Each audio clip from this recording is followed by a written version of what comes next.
জন্য সবাই আমাকে এখন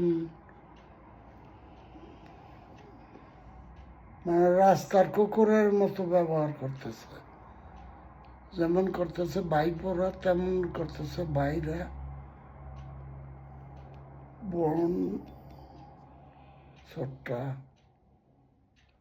একরকম ব্যবহার করতেছে। আমার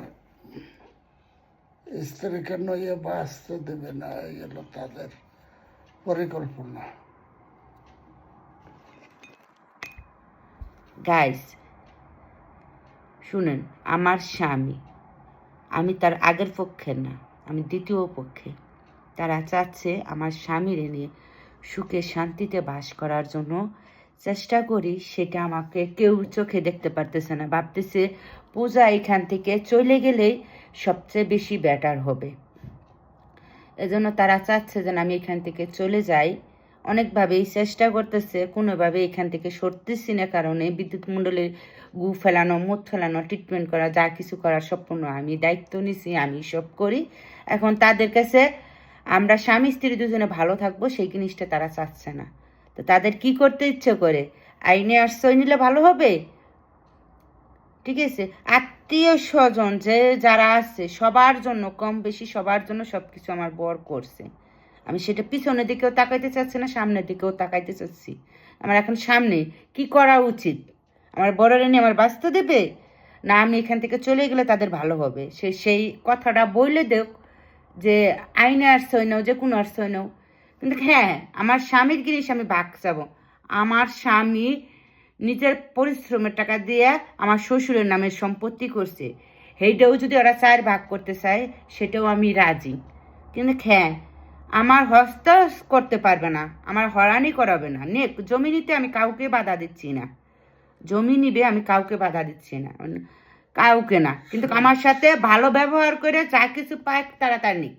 বিদ্যুৎ মণ্ডল ওই বাড়িতে গেলে, আসারপাড়া গেলে, আমার শ্বশুর বাড়ি গেলে, সে লবণটা কিনে তারপরে আমার বর খায়, আর আমিও সেটা করেই খাই।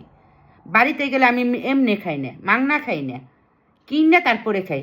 কোনোদিন বলতে পারবো, এমন কোনো কেউ বলতে পারবে যে বিদ্যুৎ মণ্ডল সয় সম্পত্তির জন্য ভাগ ভাগ নেওয়ার জন্য কোনোদিন বলছে?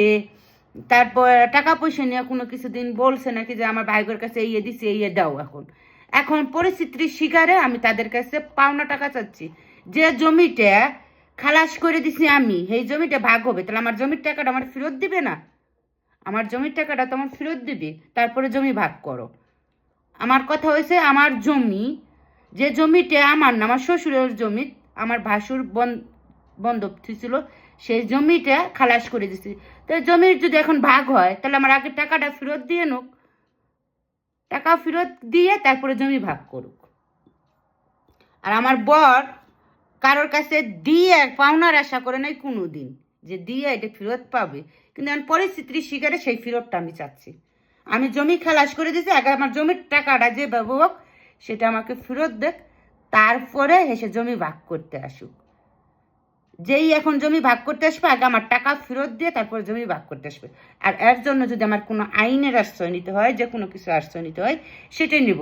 কারণ আমি এইখান থেকে টাকা পাঠাইছি, আমি বাংলাদেশ থেকে মীমাংসা করার জন্য টাকা পাঠাই নি। আমি ইতালির থেকে, তারা বলছে বিপদে পড়ছে, হেল্প করছি, সেই মর্যাদাটা যেকালে দিবি না, সেই জন্য আমার টাকাটা আমার ফেরত দাও।